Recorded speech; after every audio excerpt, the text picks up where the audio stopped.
Okay, today's tutorial how to fix your device or reset it without accessing the soft keys. So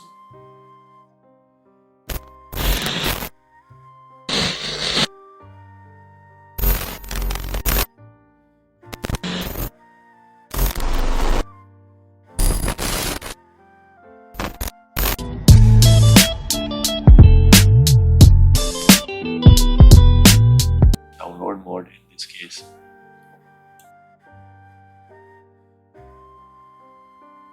First put your phone in download mode, and after that run the application as an administrator. Make sure you install it properly, and the file things are in the description.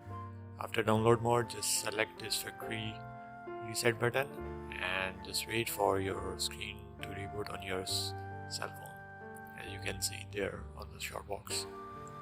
Format factory reset. It will ask you on your risk. Click yes and wait here.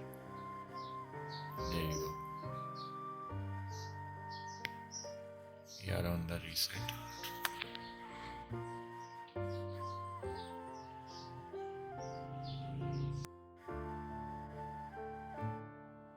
A few moments later.